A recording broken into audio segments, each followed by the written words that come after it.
Jadi hari ini kita lanjutkan materi tentang etimologi.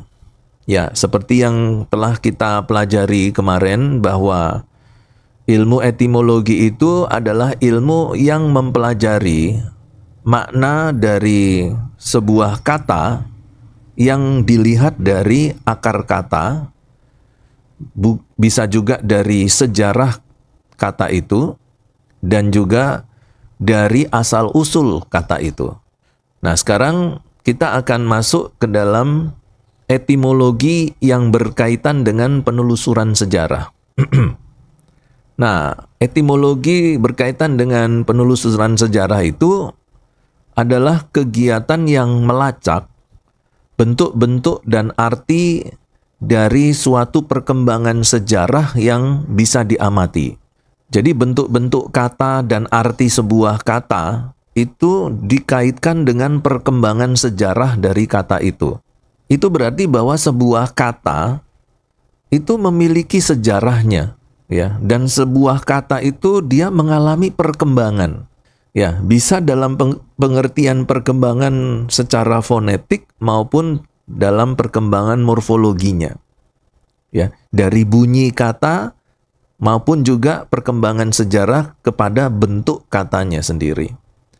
Nah, jika kita tidak bisa menjalankan kegiatan ini sepenuhnya dalam bahasa Ibrani atau yang di Perjanjian Baru dalam bahasa Yunani, dikarenakan kurangnya informasi yang memadai. Nah, maksudnya dalam kalimat ini begini, terkadang pada waktu kita melakukan analisa etimologi yang berkaitan dengan perkembangan sejarah sebuah kata, kita kehilangan informasi atau kehabisan informasi karena kurangnya data-data. Nah, proses ini akan menjadi tumpang tindih dengan penggunaan dari kata tersebut. Jadi nanti pada waktu kita membahas sebuah kata, kata itu mengalami perubahan-perubahan dalam perkembangan sejarahnya. Nah, di dalam perubahan ini, terkadang perubahan, misalnya ada 3 fase perubahan kata. Tetapi untuk fase yang kedua, kita kehilangan informasi. Bagaimana kata ini kok bisa berubah di fase yang kedua? Data-datanya nggak ada. Tiba-tiba saja sudah masuk fase ketiga, dan kata itu sudah mengalami perubahan yang lain lagi. Nah, itu yang dimaksudkan. Karena sebuah kata itu bisa saja memiliki umur yang sangat panjang sekali. Bisa ratusan tahun, bahkan sejarah sebuah kata itu bisa berumur ribuan tahun. Nah, karena itu terkadang ketika kita menyelidiki sejarah perkembangan sebuah kata, kita kadang-kadang atau seringkali juga bahkan kehilangan informasi berkaitan dengan data-data yang menyajikan alur perkembangan sejarah kata itu. Di dalam etimologi penelusuran sejarah, kegiatannya lebih kurang hipotetikal dan lebih kurang rekonstruktif dalam karakter. Maksudnya begini, bahwa kegiatan ini berjalan di dalam satu bahasa yang dikenal dan melacak perkembangan dari satu akar kata melalui berbagai tahapan. Maksudnya sebuah kata dia berada atau berjalan dalam perkembangan akar kata, dan dalam perkembangannya itu dia bisa mengalami perubahan-perubahan, dan perubahan-perubahannya itu kita bisa sistematikkan itu berdasarkan berbagai tahapan. Untuk lebih mudah dimengertinya, misalnya saya kasih contoh, ketika saya mau membahas kata philia, maka ada satu buku yang sangat baik sekali, yaitu Theological Dictionary of New Testament, karangan Kittel. Nah, buku ini memberikan kepada kita gambaran tentang tahapan sejarah kata philia. Jadi, kata philia ini dibahas dalam tahapan sejarah sebelum Tuhan Yesus lahir. Lalu kemudian kata philia ini digunakan di masa awal Masehi, yaitu di masa pelayanan Yesus. Lalu kemudian kata philea ini mengalami perkembangan arti dalam tahapan di masa para rasul. Lalu kemudian kata philea ini mengalami perkembangan arti pada masa tahapan gereja mula-mula. Nah, jadi kalau kita lihat dalam tahapannya, kata philea yaitu kasih dalam pengertian kasih persaudaraan, itu dia mengalami 4 tahapan. Tahapan Yunani klasik, masuk ke dalam tahapan Yunani koine, kemudian masuk dalam tahapan Yunani pada masa para rasul, pelayanan para rasul, lalu kemudian masuk dalam tahapan Yunani masa gereja awal dan bapak-bapak gereja. Nah, ketika kita membaca sebuah teks Alkitab yang berisi kata philea, maka kita harus menyelidiki kata philea yang ada di dalam teks ini itu ditulis oleh siapa, dan dia berpikirnya philea itu dalam konteks yang mana. Contoh, ketika kita membaca kisah bagaimana Tuhan Yesus bertanya kepada Simon Petrus, ya, Petrus, Simon, apakah kamu mengasihi aku? Mengasihi di sini menggunakan kata agape. Lalu Petrus menjawab Tuhan Yesus, ya, aku mengasihi engkau. Tapi jawaban Petrus menggunakan philea. Lalu Tuhan Yesus bertanya lagi, apakah kamu mengasihi aku? Pertanyaan Tuhan Yesus yang kedua menggunakan agape. Jawaban Simon Petrus, ya Tuhan, aku mengasihi engkau. Mengasihi di dalam kalimat Petrus ini pakai philea. Lalu Tuhan Yesus menurunkan kualitas kasih itu. Pertanyaan yang ketiga, Tuhan Yesus tidak pakai agape lagi, tapi Tuhan Yesus pakai philea. Simon Petrus, apakah kamu philea, mengasihi aku? Dan Petrus menjawab dengan philea, ya Tuhan, aku philea kepada Tuhan. Itu berarti bahwa philea fase tahapan sejarah di masa para rasul. Jadi kita nggak boleh menggunakan pengertian philea itu pada masa Yunani klasik, nggak boleh. Karena itu ketika kita ingin mendalami sebuah kata dari kamus Alkitab, ya, kamus Yunani, itu kita harus betul-betul memeriksa kamus yang kita sedang baca itu dia mengambil referensi di zaman apa. Kalau ada kamus-kamus yang dia mengambil referensi di zaman Yunani klasik. Jadi seluruh isi dari kamus itu diambil dari pengertian Yunani klasik, termasuk kata philea. Jadi kalau kita mengambil pengertian kata philea dari kamus ini, maka yang diberikan kepada kita adalah informasi philea pada zaman Yunani klasik. Tapi karena kita nggak tahu kamus ini isinya apa, dia ditulis dalam referensi zaman apa, jadi kita ambil saja kamus itu, kita cari philea, dari situ kemudian kita masukkan ke dalam analisa kita. Nah itu nggak cocok, karena kamus yang kita baca menyodorkan philea di zaman Yunani klasik, sedangkan philea yang kita bahas adalah philea dalam pemahaman Lukas di zaman kisah para rasul, zaman rasul-rasul. Nah, kata philea ini sendiri sudah mengalami perkembangan dan perubahan arti dari zaman Yunani klasik, Yunani koine, sampai di zaman rasul-rasul. Nah, di situ loh kita harus hati-hatinya di situ. Jangan sampai kita salah pilih buku kamus, karena salah pilih, maka pengertian di kamus itu kita ambil, lalu kita masukkan ke dalam analisa eksegese.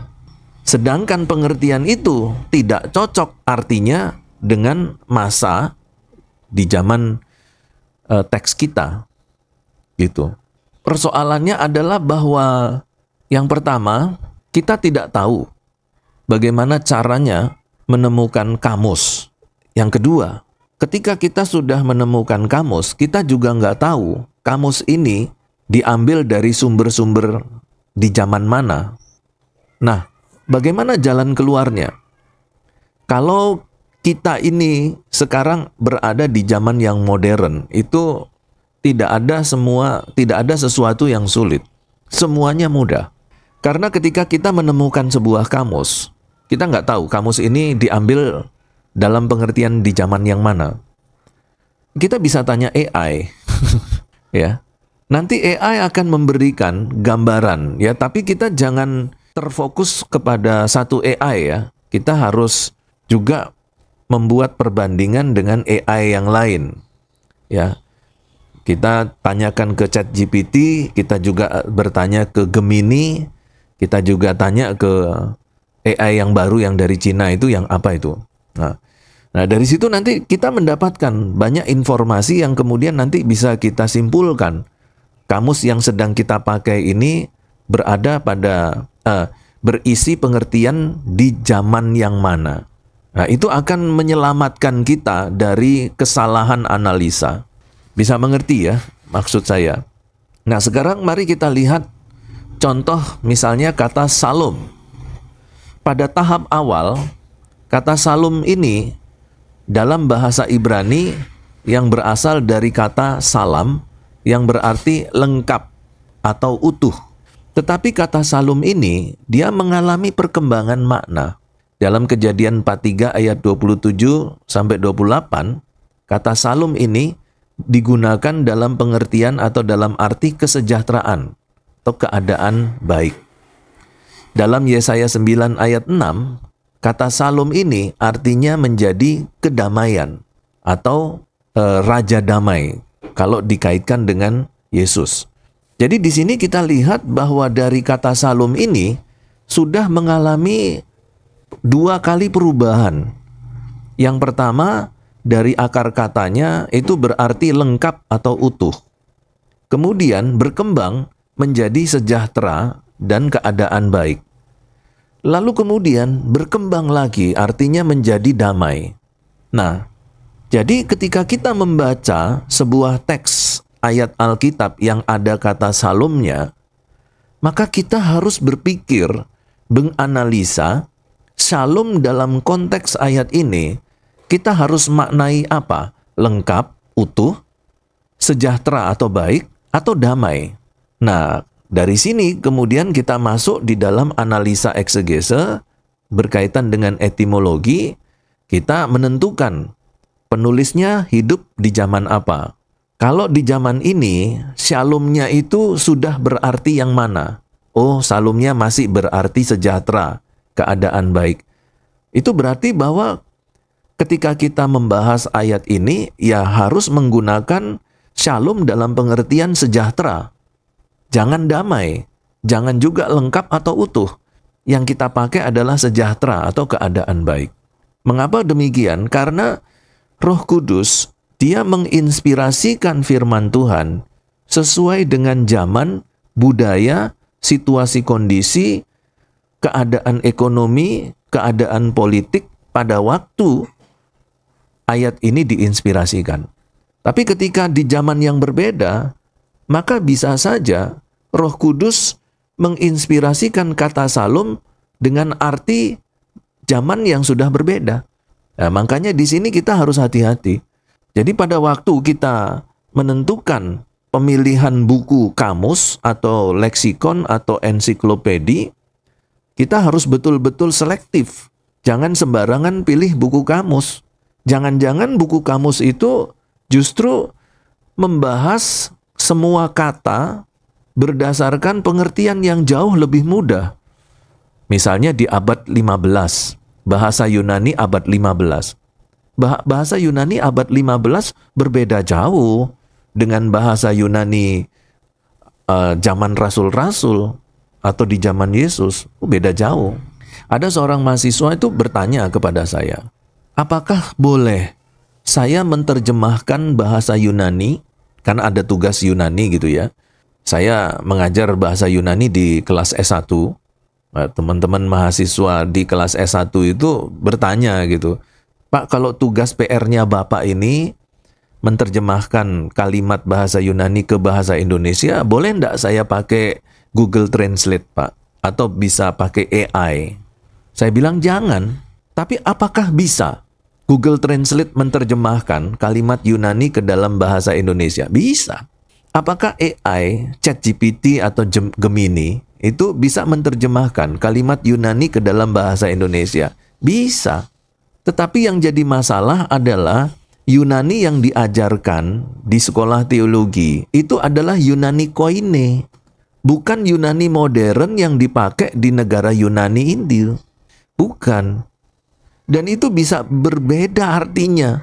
Saya sudah beberapa kali cek, juga tes, ya. Beberapa kata dalam pengertian Yunani kuno atau Yunani Koine, saya cek dengan Google Translate, artinya beda. Beda, tidak seperti yang terdapat di dalam kamus-kamus Yunani Koine. Kenapa? Karena Google Translate itu menggunakan Yunani modern. Nah, itu bahayanya kalau kita menggunakan AI tapi kita tidak mengerti. Kita pikir, oh ini sudah diterjemahkan oleh AI, sudah dari bahasa Yunani ke bahasa Indonesia, berarti ini sudah benar. Belum tentu. Ya, pengertiannya sudah berubah. Saya juga menasehati mahasiswa, hati-hati menggunakan AI. Kalau ini berkaitan dengan teologi, hati-hati sekali. Ya, kalau kita tidak memiliki dasar teologi yang kuat, AI itu bisa menyesatkan kita loh, dalam tanda petik ya. Menyesatkan itu dalam tanda petik ya. Bukan menjadi hamba Tuhan sesat, bukan. Ya. Memberikan informasi yang keliru, tidak tepat, itu maksudnya. Saya pernah minta tolong AI menafsirkan ayat. AI, tolong tafsirkan ayat ini. Ditafsirkan. Kalau dibaca kalimatnya, itu seolah-olah tidak ada yang salah. Karena kalimat yang disampaikan sebagai kalimat tafsiran itu positif. Positif. Tapi berantakan itu. Logika teologinya berantakan. Nah, ini saya mau jelaskan. Kalau Bapak Ibu perhatikan konsep kerjanya AI, dia mengambil seluruh materi yang ada di internet, di dunia maya, ya.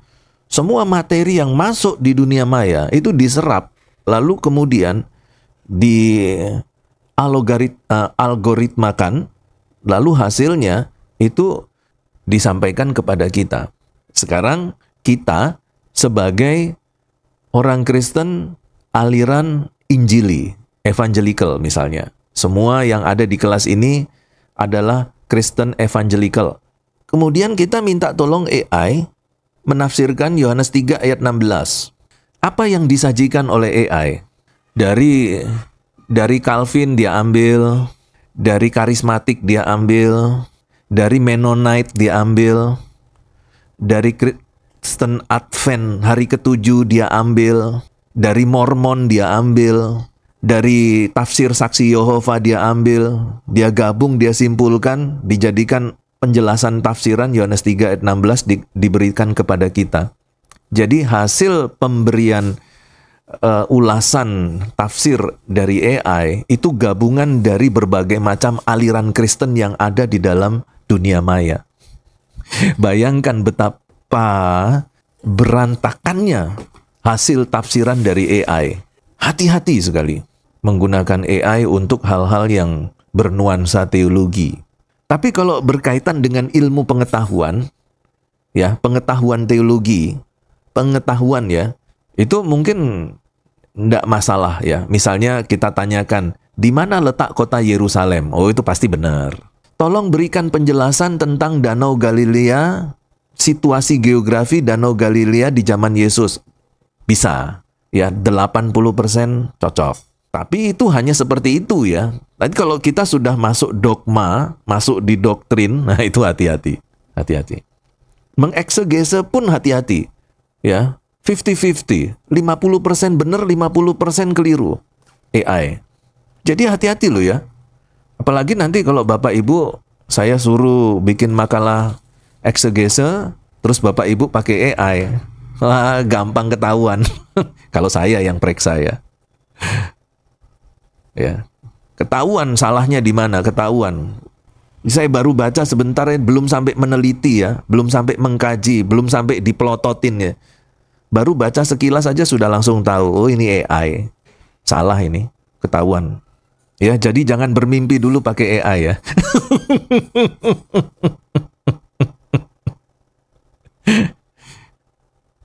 Ya, justru yang saya harapkan Bapak Ibu membuat makalah eksegesinya itu konvensional. Tujuannya apa? Supaya Bapak Ibu mahir, ahli. Nanti kalau mau dibandingkan dengan hasilnya AI, boleh. Tidak masalah. Hanya sebagai pembanding. Tetapi Bapak Ibu sudah mengeksegese secara konvensional. Itu, ya. Itu berkaitan dengan AI tadi. Kita lanjut ya. Sampai dalam penjelasan ini apakah Bapak Ibu memahami apa yang saya maksudkan berkaitan dengan perkembangan sejarah sebuah kata? Atau mungkin ada yang mau ditanyakan sebelum saya lanjut ke materi yang berikutnya? Silakan kalau ada. Ada Pak. Tadi kan setiap Pak kan beda apanya Pak, artinya Pak kan. Iya. Tadi dari Yunani dari abad Rasu gitu ke abad yang sekarang. Artinya Pak kan pasti berbeda Pak ketika kita menafsirkan nanti di dalam bahasa Yunani, apalagi nanti di makalah Pak kan. Ya. Kita nanti menggunakan itu nanti Pak kan ada kalau nggak salah dulu ada aplikasi itu Pak kan, aplikasi untuk pengertian bahasa Yunani itu Pak. Ya. Itu apakah itu bisa dibuat di zamannya yang sekarang ini atau di apa itu Pak pengertiannya Pak nanti Pak jika kita buka pakai aplikasi bahasa Yunani itu Pak. Oke. Itu salah Pak ya Pak. Nah, yang dimaksudkan aplikasi itu oleh Pak Daniel ini bukan penerapannya, bukan ya, bukan, tetapi software. Iya Pak, Bible Stop itu Pak. Iya. Jadi kan Pak, pas kita ngambil satu ayat Pak kan, kita bahas Yunani kan dulu Pak. Iya. Ya gitu Pak. Itu nanti kan habis itu kan boleh kita tafsirkan lagi Pak kan. Kita buat pendekatannya, baru kita apakah analisanya kan itu Pak kan. Iya. Nanti untuk kayak Bapak bilang tadi itu etimologi itu kan dari kan berbeda Pak artinya dari zamannya. Contohnya nanti pilihan tadi kan bisa jadi nanti di apa dapatnya rupanya di zamannya rasul-rasul atau pas Daniel buka di apa Bible Shop itu rupanya di zamannya yang sekarang gini. Itu Pak gimana Pak? Buka aplikasi itu nanti. Oke. Iya Pak. Ya, jadi yang dimaksudkan Pak Daniel aplikasi itu adalah software ya, Bapak Ibu. Jadi jangan sampai kita berpikir diaplikasikan sebagai penerapan praktis dalam kehidupan sehari-hari. Lain ya, aplikasi yang dimaksudkan itu bukan aplikasi penerapan ya, bukan, tapi aplikasi software. Nah, kalau kita menggunakan software Bible Study ya, dan kita menemukan pengertian-pengertian dari sebuah kata Yunani, bisa juga Ibrani, tetapi karena kuliah kita itu adalah Perjanjian Baru berarti Yunani ya. Jadi kalau kita menggunakan software misalnya BibleWorks ya, software BibleWorks, dan kita meneliti, menganalisa sebuah kata, lalu kita menemukan artinya yang disodorkan oleh BibleWorks. Karena di BibleWorks itu ada beberapa kamus teologi, lalu kita mendapatkan arti-arti tersebut. Nah, sekarang pertanyaannya, kita tidak tahu kamus-kamus yang terdapat di software BibleWorks itu kamus-kamus yang memberikan pengertian di zaman yang mana. Kan kita nggak tahu tuh. Ya, misalnya Analytical Greek Lexicon, ya, karangan Lidi. Bukan Lidi, sapu lidi bukan ya, tapi Leedy itu ya. Karangan Dr. Lidi. Nah, kita kan nggak tahu, ini Dr. Lidi ini mengambil referensi dalam pembuatan kamusnya itu dari Yunani di zaman apa? Zaman Yunani kuno, Yunani klasik, Yunani Yesus, Yunani bapak-bapak gereja, Yunani yang mana? Nah, jadi kita bisa juga menanyakan ke AI dulu. Ya, kamus yang ada di software kita itu berisi informasi Yunani di zaman apa, zaman sejarah mana. Kemudian yang kedua, kita juga bisa pakai kamus pembanding. Misalnya saja yang tadi saya katakan, Theological Dictionary of New Testament. Kamus ini itu ada 10 jilid. Ya, Kamus Theological Dictionary of New Testament karangan Kittel itu ada 10 jilid. Kamus ini kalau disusun berjajar itu panjangnya bisa 1 meter. Ya, mulai dari jilid 1 sampai jilid 10 itu panjangnya bisa 1 meter itu. Nah, kamus karangan Kittel ini itu menarik sekali karena memaparkan konsep perkembangan makna kata, baik etimologi maupun semantik, itu didasarkan pada perkembangan sejarah. Jadi lengkap sekali di dalam kamus Kittel itu. Seperti tadi saya katakan, kalau kita membaca kamus Kittel, dia akan memberikan penjelasan. Philea di zaman sebelum Yesus, Philea digunakan di zaman Yesus, Philea digunakan di zaman para rasul, Philea digunakan di zaman bapak-bapak gereja atau gereja awal. Itu semua penjelasannya lengkap ada di dalam buku tadi yang saya maksudkan, Theological Dictionary of New Testament. Jadi ketika kita nanti membaca kamus-kamus yang ada di software, kita bisa bandingkan dengan kamus ini, TDNT, karangan Kittel.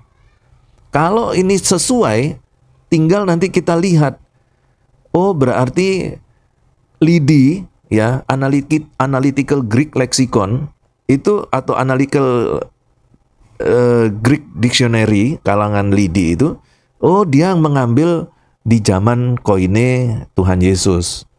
Arti-artinya diambil. Oh, kamus ini diambil dari pengertian bahasa Yunani di zaman bapak-bapak gereja. Berarti abad ke-1 masuk abad ke-2. Yunani abad itu. Gitu. Nah, nanti tinggal kita sesuaikan teks kita ditulis oleh pengarang pada abad keberapa, pada zaman mana. Nah, nanti kita harus sesuaikan dengan buku-buku kamus yang kita baca, disesuaikan dengan zamannya. Kalau sudah cocok dan sesuai, nah kita pakai pengertian itu untuk mengeksegesa ayat. Wah, itu ribet ya Pak? Ya, pertama kali ribet. Tapi yang kedua kan kita sudah tahu, sudah hafal. Oh, buku ini di zaman ini. Oh, buku C di zaman ini. Oh, buku D di zaman ini. Oh, tinggal kita pilih. Ya. Tapi memang untuk pertama kalinya kita harus survei dulu, melakukan penyelidikan. Tapi setelah itu kan sudah jauh lebih mudah dan jauh lebih cepat eksegese kita. Gitu Pak Daniel. Ada lagi yang mau bertanya? Oke. Kalau tidak ada, kita lanjutkan lagi materi kita. Begini Bapak Ibu, sepertinya kita harus istirahat dulu antara 5 sampai 10 menit. Dan nanti kita akan mulai lagi jam 5 lewat, kurang lebih jam 5 lewat 10 menit.